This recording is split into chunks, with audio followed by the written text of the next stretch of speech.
don't know what it's like to be gay. I'm straight. I've never felt same-sex attraction.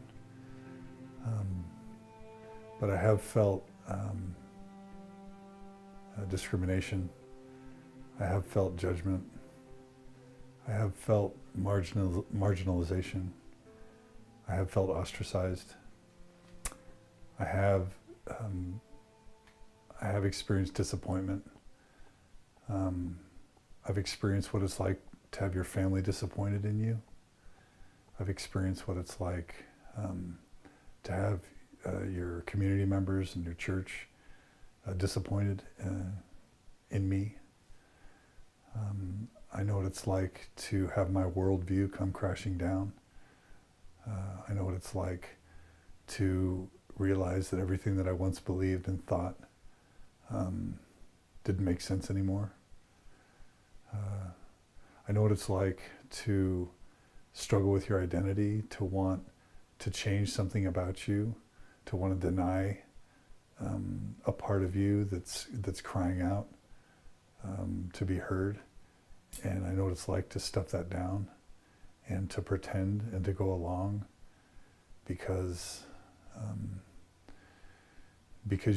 you want to do what's right and because you want to be loved and accepted by your family and by your friends and by your church.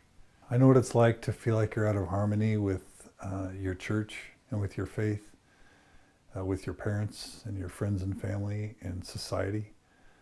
And I know what it's like to plead to Heavenly Father to change something, to make it right, to fix the part of you that's broken, and to try and, or that you think is broken, and to try and correct whatever it is inside you that makes you different than the way people want you to be.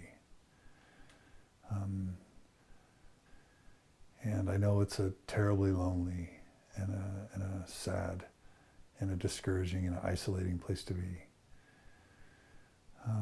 But what I also know is that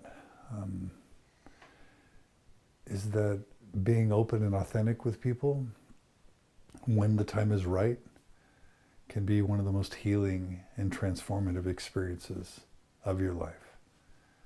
I know that taking the lid off what you're packing down and learning to accept and love what's inside of you, whatever that is sort of the beginning of health and happiness and well-being. I know that the relationships that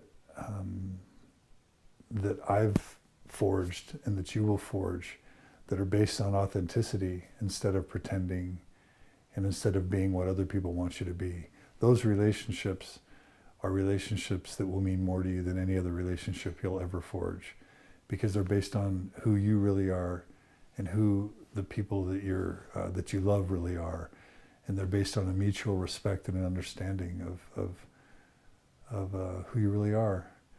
And those relationships you'll cherish for the rest of your life. I know that it's hard. I know that it's tough. I know that sometimes you get discouraged and you despair, and that you feel like nobody will love and accept you, and that your life will be wrecked or ruined or destroyed. But that's not true. That's not true at all. We live in the best time that society has ever seen to be gay or lesbian or bisexual or transgendered. I know it because I've seen it. I've seen the way that schools are becoming more accepting and tolerant. I've seen the way that families are becoming more loving and accepting. I've seen the way that even churches and religious institutions are coming to see that everyone deserves love and acceptance. And I've seen state by state decide that people of the same gender deserve to love each other. And society is moving in your direction. And you are blessed to live in one of the most accepting parts of the world, in the most accepting time in the history of mankind for gays, lesbians, bisexual, and transgender people. And most importantly, I've seen my gay and lesbian brothers and sisters find love. And I've seen them find partnerships that are meaningful and deep and rewarding and exhilarating and beautiful.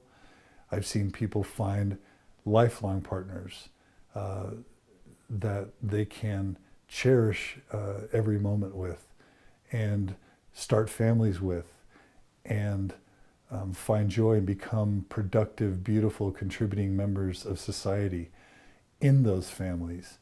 And those possibilities are becoming more and more prevalent every day.